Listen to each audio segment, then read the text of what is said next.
Welcome everyone in the next session of application of geographical information system, or which we also called GIS, the extended version for the transportation. Today we will try to understand that how we can create or generate different maps, but behind those maps, how we can insert the data within GIS. So today our session is mainly about the representation of the data within GIS, which is directly related with your GIS computed or generated figure. Okay. So in this specific session, we will try to cover the spatial representation, temporal, along with the data structure. So as maybe some of you are aware of, that maps are the most powerful technique through which we represent different relation. Okay. But when we try to understand the concept of creating those maps within GIS, so this is very much important that we draw the same information and the same type of analysis which we really want to achieve. As I already and always tell my student that in GIS, first of all, you need to frame the question. Okay, frame the question first, which means that what you want to achieve. Okay, that should be your number one objective. The second, whenever we create any figure in GIS, so we have the two portion of any figure. This is the working portion, and this is the legend portion, which actually kind of include different information, such as like how we have shown the railway lines, how the dotted line represent roads. For example, that specific curve shows like airline, etc. Okay. And when we try to represent or present the data in GIS, so we have basically three different type of a data. Okay. First is called category or categorial. Okay. The second is called ordinal, while the third one is called numeric. It's very important that before to go in a detail, we should have different idea. The categorial is actually related to when we want to identify or mention a specific land parcel within any country, within any city, within any region. When we label that part. So like, for example, this is like residential, this is commercial, this is school, this is hospital. So when we categorize any map, so this is data type 1. Within ordinal, we will go with the ranking system, which where we will shows like different values. For example, one shows like regular movement, two shows like irregular movement, etc. And then we have the number third, which is called numeric data. So numeric data means when we define the different units. For example, for time, we will derive it within second. For distance, it will be with meter or maybe kilometer and so on. Okay. So this is just to give you the brief idea. If anyone is interested in GIST portion, so you can follow that specific playlist. This one is created for all those researcher and student, and also you can cover different portion from that specific playlist as well. So, you just need to go to YouTube and then search for my name, Professor Dr. Asim Farooq, where you can cover more than 50 different courses. Okay. Okay, the purpose of this specific slide that how we can dig in or like we can narrow down from that specific very big figure, and then how we can focus on like very specific land parcel. And this is like the receiver part, that how actually receiver, or for example, the person who is actually trying to understand you like your figure, so how it will look like. So this is the final version. Okay, but for that final version we have Okay, so our next slide is about the spatial representation. That specific slide shows that how we can process the data. Okay, so in the spatial representation, we are trying to show the data modeling. For example, if I would like to give you the example according to that specific figure, so you can see here we have residential compound, we have vegetation compound, you can see the slope, you can also see like different drainage system, river system, water system, and so on. So data modeling is basically the process where we are trying to conceptualize or the conceptualizing the external world to the data model. This is our data model, okay? And then we have the two different types. So for example, we are trying to show different type of a attributes, structure, data set, and so on. And then when we have the entity modeling. Entity modeling means that we have the two different type of a data model. That one is called vector data model, and that one is called raster data model. Okay. So from here to here, the vector data model is the representation of the data could be in the form of a point, in the form of a line, polygon, triangle, diamond, square, shape, compound, entities, and so on. Okay. When we are trying to understand raster model, so this is the representation of the data which is based on the metrics. So for example, which will work on the equal size of the row and of the column. So those values are stored here in the element for each and every stored section. Okay. The next point is about the process modeling. Process modeling is basically the representation of the dynamic phenomena within different continuous field. For example, this is our study one.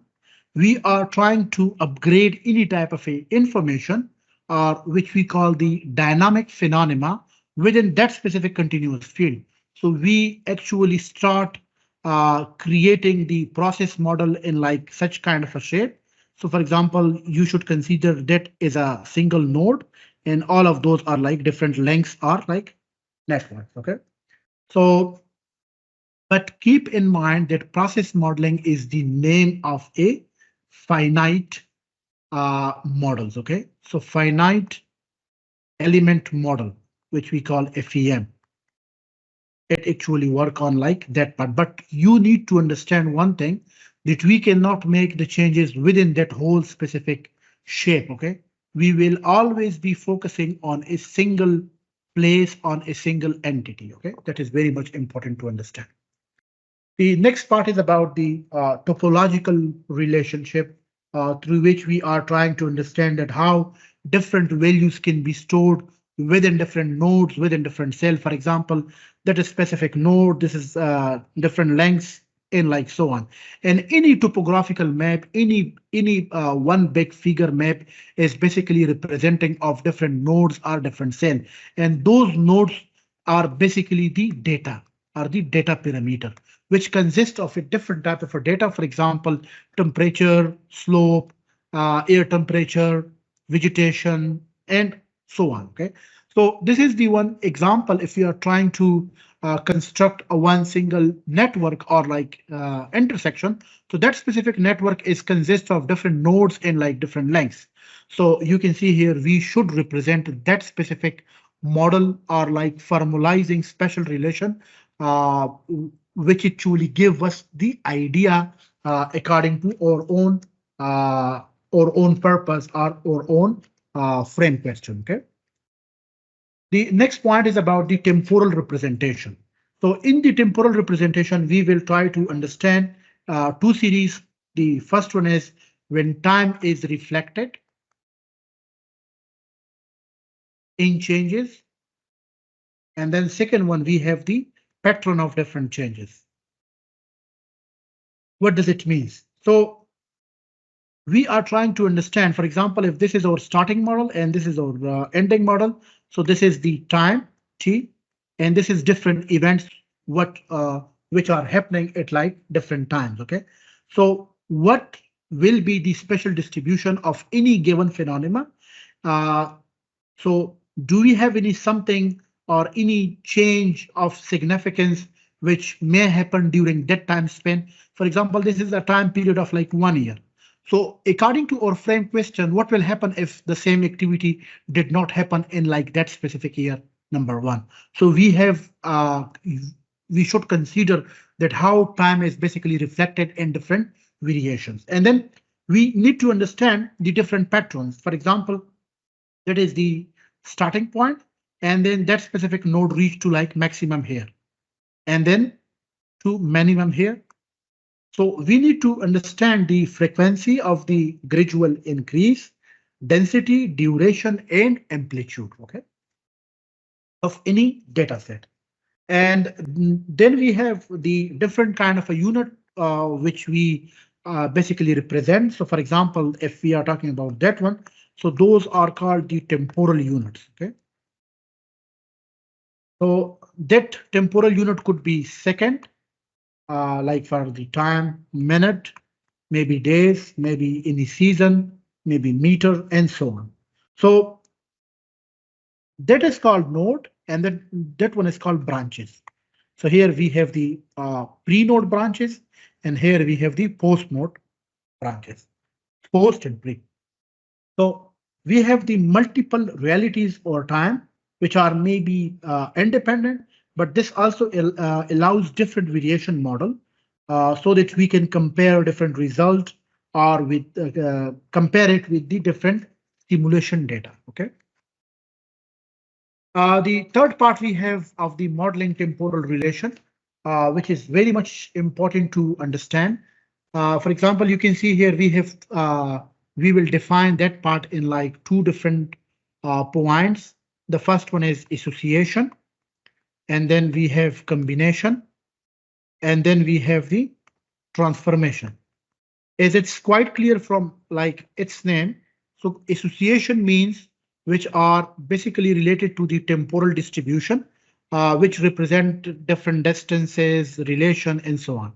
While the combination, the symbol is basically related to like the examination of different temporal co-occurrence, such as like operator, intersection, and so on. Okay, and then the last one we have the transformation. So transformation is basically between the temporal scale. So like you can also call it the from the generalization to the extrapolation. Okay. So through which we actually represent that where that specific signal is or that specific relation is related, but we actually denote it. So this is the transformation which we can see it in like different figures. This is very much important to understand. So I will try to explain it with the 5 different situations. For example, this is situation 0, 1, 2, 3, and 4. Okay, this is the different time zones, and this is the event. Okay. For example, when the satellite captured that image at 8:00 a.m., the figure was somehow like that. At 8:05, we had the terror attack, and then at 8:07, or maybe after 24 hours, then we had completely different kind of a situation. So, for example, if you see how the satellite data is computed, so like that specific part is missing here, but here we can only see like smoke and fog. And then after 24 hours or like maybe 3 months or like 2 months, so we have completely different situation. The purpose of that specific specific slide is so that how we can understand the temporal distance between different snapshot which are not uniform. So like here we had one situation, and then here we had different, and then here we had different. Okay, so similarly you can see here it in 1792 we had different situation, and then 1850 different, and then 1900, and then 1925, and now in 2010. So we have completely different situations. So like that water portion is basically increasing, and like that portion, if it's kind of a vegetation or like something. So that is also increasing in like different nodes. The next part is about the temporal grid.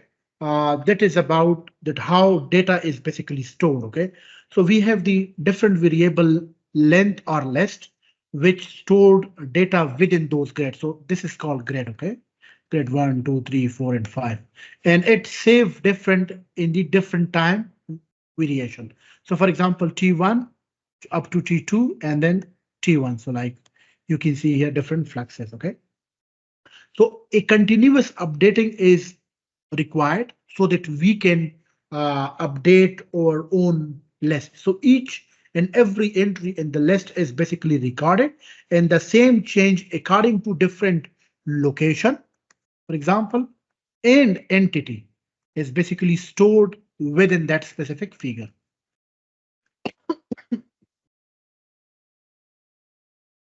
Next part is that how we can store different particulars or like different thing or like different integrals. Okay.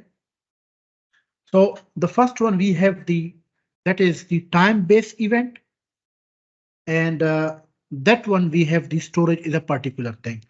As you can see here, the unit which includes spatial or like temporal different component that also represent the identity objects. As you can see here, the object class is divided in the geographical object and then location and then a spatial and then time.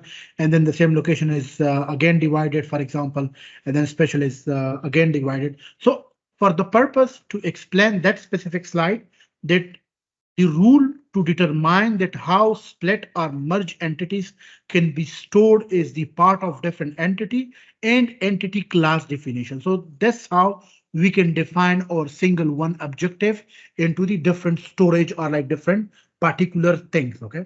And then second part, we have the time-based event. For example, the time associated with changes in storage increasing in the different temporal order. So like according to the different world state, for example, if we are trying to explain like 1990, if there are 1, 2, 3 different major events happen in the same area, which is our kind of a case study. So we can so like that is just to understand that how we can select like different time span while computing different figure. For example, if in 1990 till 1995 different events happen, so we should divide the same or image analysis in like 3 different episodes like 1990, 91, 92, 93, so that we can capture those 3 main events. Okay, event means that what and where of different essential things happens. Because, for example, if I give you one figure at 1990, somehow like that, and then at 1998, for example, like water patterns like that, but in 1998, if I show it like that, so maybe a lot of people may not understand because those 3 events also happen. So if we goes in the order, for example, 1990 and then 1991, little bit different changes, and then 1993, so that we can reach to 1998 is like that. So like the purpose of this of that specific slide is that one give you that how we can divide into different particular things or like unit, and the second one give you the time elapsed, that how we should select different times. Okay. The third part is about the data structure. Okay, so data structure is basically the way of the storage or storing data in the computer. So a well-designed data structure allow computer operation to work or do the analysis efficiently and also the fast execution as well. Okay, so we have different data structure model such as like array, stack, queue, length, tree, and graph. This is basically the way how we can store different data within computer. Okay, I will just give you the brief explanation for like one by one. What is array? Okay, array is basically a data structure which consists of the different group items. Okay, for example, this is our matrix 1, and it consists of like A11, A12, A32, and like so on.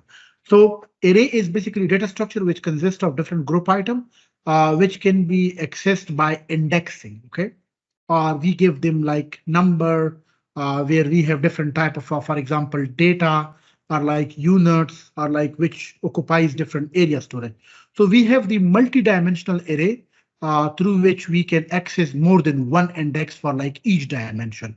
For example, if we want to identify a column 1 and row 3, for example, A1 3. So we can, of course, get that idea for like 1 to 9. So this is basically that how we can allocate different array, different structure within the simple data set. And then second one, we have stack. A stack is basically data structure, which is based on the principle of the last in, first out, or which we called LIFO, last in and then first out. Okay, is you can see here. So this one is coming here, push down and then push up. Okay, so that one will go second, that one will go to the third. So like in like so on. Okay, so the stuck in the different container of the data, which is the basic operation of the push and pop. So push aid given item. So from here we do the addition. And here that data is basically leaving. And then we have the queue storage way. What is queue storage way? Queue is the linear data structure in which the item in the collection order are kept in order according to the first in and first out. For example, if someone is, for example, coming here, so it will goes up first. Okay. The principal operation are the basically addition of different item. So the different terminal position of any item or any data could be removed or it could be stored. Okay, according to your own order. And then we have the fourth part is about the linked list. So a linked list is basically the data structure which consists of a different sequence item, which also connect data field or like two different links. So the order of the linked item may be different from like other data items which are already stored. So linked list permit insertion and removal of different items. Okay, as you can see here. So this is single list, this is doubly linked list, and then we have the circular linked list as well. Okay, so that specific part could be replaced with like that specific digit. And then we have the tree, or which we call hierarchy as well. So a tree or data structure which is set of the link which link different nodes. Okay, so this is node and those are different lengths. Basically, those are like different values. Okay, values of any identified shape. So that could be like from like 0 to like different up to n nodes. And each node has the most important. The height of the length and the height and the width basically is depending on the data set. So that data set could be increased according to the area, according to the available data. And the last, we have the graph, or which we call network. So graph or T hierarchy are somehow linked with each other because it consists of different vertices and different elements, or which we call G is equal to VE. Basically, G represent graph. V represent different vertices. E represent different elements. Okay, so a graph is the data structure which consists of set of different node which have different set of edges which establish its relation between different nodes. This is just to give you idea that how different indexes of the spatial data could be merged within any data set. So the unordered data set is easy to create and like maintain, but also it may have a bit difficulty and slow to perform different searches, is what we are doing usually in like Excel sheet as well. So we can also perform like binary search, and also we can search do the linear search as well. So indexes, or index is basically the copy of all the data in like one field, and then according to different order, we can sort it out. For example, if you just put here like family name of like Johnson or like Paulson or like Zhang, so it will actually give you different similarities. Okay. And then next part, we have the data structure for the indexed spatial data set, or which we also call the B tree as well. Okay, B tree. So B tree basically consists of a root node, which have the internal node system and then leaf system. And it also consists of like the B tree have also in nodes as well. For example, this is it's like one branch and then leaf and then the other branch as well. So at the internal nodes, they have different number of like nodes which might have predefined range according to the inserted data or like removed data.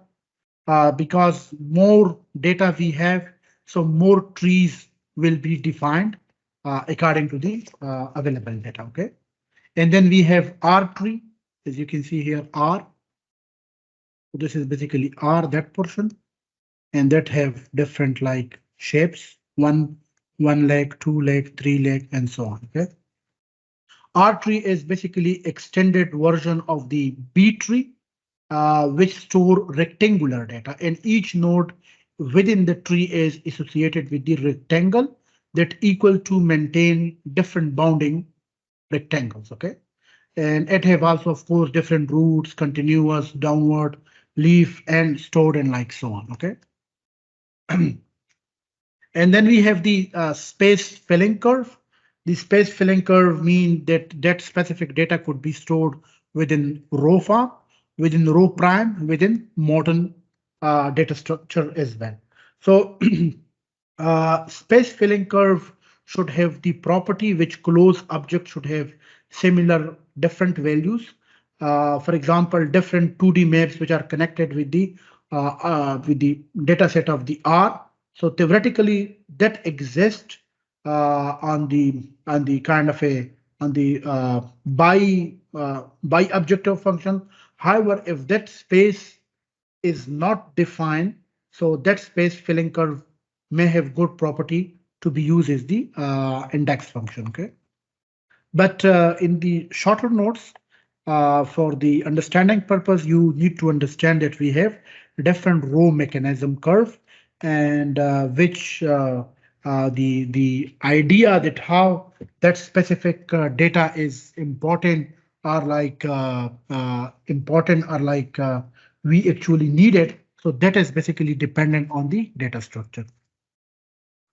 The last part is about the KD tree. So the KD tree, we have each point have different nodes, and again it is divided in like different spaces, which are either maybe horizontal or maybe like vertical. Okay, so as you can see here, the X and like Y coordinates. Okay, so this is basically representation. A KD tree is consisted of different points. So for example, point A, node A, and it is again divided to the planar space of the map through the vertical line, and similarly the next point B is then placed in the node to the left or like right of the same node. So basically that depend that where that should be like located. Okay, as you can see here, and the new point divide the half using different horizontal line.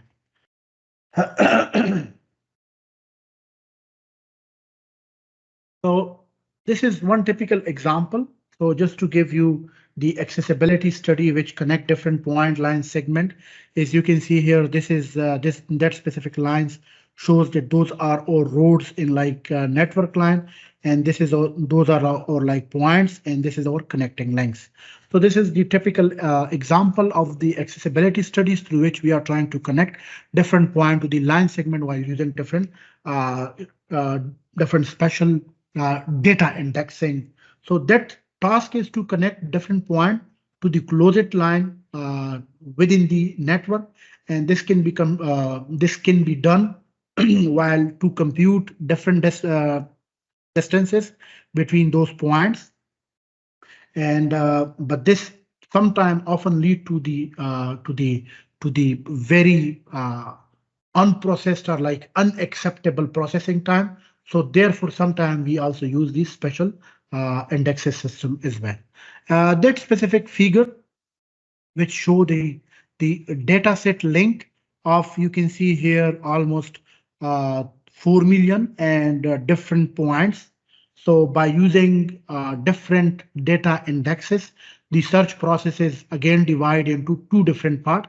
The first part is like binary part, and the second part we have, while the binary is basically working on the like number of lengths, while the second part we have the linear part. Okay, so different methods could be used. So I will briefly explain them within our tutorial, which we call no index, or like Morton key, or like KD tree, which we already mentioned in like different in the previous slide as well. Thank you very much. This was all about the data representation. If you have any question, you can get back in the comment section. For the more session, you have to subscribe the channel and follow the lecture. Okay. In the next session, we will try to understand the different data sets, and then in the next session, we will start our real practicing within GIS.